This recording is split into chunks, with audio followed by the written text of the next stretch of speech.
আজকাল সবাই বলে প্রতিনিয়ত নাকি রাস্তার মোড়ে মোড়ে মেকআপ আর্টিস্ট গজিয়ে উঠছে, কিন্তু আমি বলবো মেকআপ আর্টিস্ট হলেও হেয়ার কিন্তু সবাই করতে পারে না। তাই নিজেকে একটা complete makeover and hair expert করতে গেলে কিন্তু মেকআপের পাশাপাশি হেয়ারটাকেও ততটাই ইম্পর্টেন্স দিতে হবে।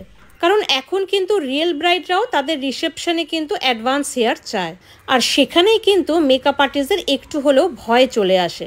কারণ অনেক মেকআপ আর্টিস্ট আছে যারা মেকআপ তো খুব ভালো করে ফেলে, কিন্তু অ্যাডভান্স হেয়ার করতে গেলেই তাদের কিন্তু একটু সংশয় চলে আসে। তাই সেটা যেন তোমাদের মধ্যে না আসে, তাই মেকআপের পাশাপাশি হেয়ার ক্লাস করাটা কিন্তু ভীষণই ইম্পর্টেন্ট। তাই আমাদের কিন্তু একটা ক্লাস শুরু হচ্ছে 24শে এপ্রিল থেকে, সেটা 6 দিনের ক্লাস এবং ভীষণই ন্যূনতম চার্জ রাখা হয়েছে এই ক্লাসের জন্য। এখানে থাকার ব্যবস্থা আছে, তোমরা যারা দূর থেকে আসো পিজিতে থাকতে পারো, এবং একদম হাতে ধরে প্র্যাকটিসের সাথে এখানে কিন্তু ক্লাস করানো হয়। মেকওভারের কমপ্লিট ক্লাসের মধ্যেও কিন্তু হেয়ার থাকে, কিন্তু আমি দেখেছি সেই ক্লাসে প্রপারলি হেয়ারটা কিন্তু অনেকেই প্র্যাকটিস করে না, কারণ মেকআপ, হেয়ার, শাড়ি ড্র্যাপিং সবটা নিয়ে একটা হজবরল হয়ে যায়।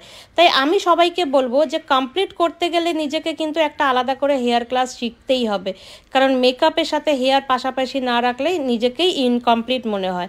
তাই যারা যারা চাইছো আপকামিং 24শে এপ্রিলের ক্লাসটা জয়েন করতে, ঝটপট নিজেদের নামটা এনরোল করে নাও। স্ক্রিনে অলরেডি নাম্বারটা কিন্তু দেওয়া আছে।